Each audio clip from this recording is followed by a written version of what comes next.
د نن ورځې لنډ او مهم خبرونو غورچاڼ ته ښه راغلاست. د پښتو ټاپ ټي وي یوټیوب چینل ګرانو لیدونکو مینوالو سلامونه. په دې هیله چې روغ او جوړ اوسئ. د نن ورځې مهم خبرونه. رسنۍ وایي رسنیو د ننګرهار د امنیتي چارواکو له قوله راپور ورکړی چې د جاپاني ډاکټر ناکامورا د قتل په تور یې 2 کسان نیولي دي.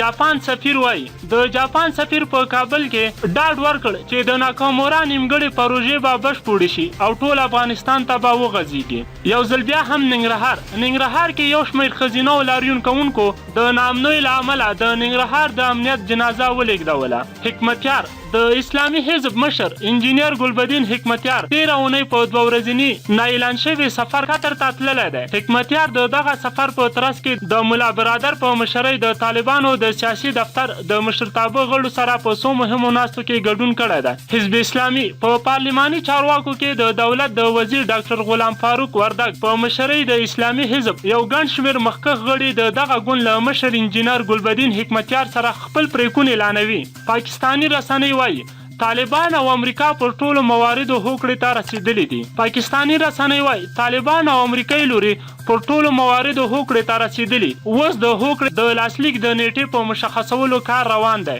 سرور دانش د ولسمشر دوهم مرستیال سرور دانش وایي له دې سره چې له فساد سره د مبارزې په برخه کې افغان حکومت خپلې هڅې زیاتې کړې دي، خو په وینا په دې برخه کې خپل ټاکلی هدف نه دی ترلاسه کړی. د لغمان ولایت په مقام کې جوړه شوې انتظار خونه د ډاکټر تیتسو ناکامورا په نوم ونومول شوه. ولسي جرګه له ماشومان د ملاتړ قانون تصویب کړ. د نوي قانون له مخې له 18 کلونو کم عمره هلکان او نجونې ماشومان شمیرل کیږي. د اجرایه رئیس عبدالله په مشرۍ د ثبات او همپالنې ټاکنیزې ډله وایي څو پورې چې په ټولو ولایتونو کې د رایو د بیا شمیرنې او تفتیش پروسه بشپړ شوې نه وي، کمیسیون د لومړنۍ پایلې نه اعلانوي. دفاع وزارت وایي د هلمند په نادعلي ولسوالۍ کې ځانمرګی برید شوی دی چې د ملي اردو 9 سرتیرو ته پکې مرګ ژوبله اړول شوې ده.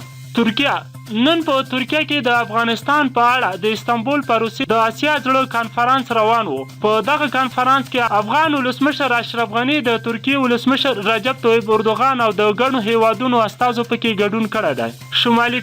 شمالي کوریا د ټرمپ د وروستیو څرګندونو په غبرګون کې ویلي پیونګیانګ د له لاسه ورکولو لپاره هیڅ هم نه لري. ټرمپ په یو ټویټ کې ویلي چې که چیرته شمالي کوریا د امریکا په ټاکنو کې مداخله وکړي نو ډیر څه به د لاسه ورکړي. ویډیو در سره حتما لایک او له نور دوستانو سره مو هم شیر کړئ. خپل نظرونه مو راته د ویډیو لاندې کمنټ کې ولیکئ.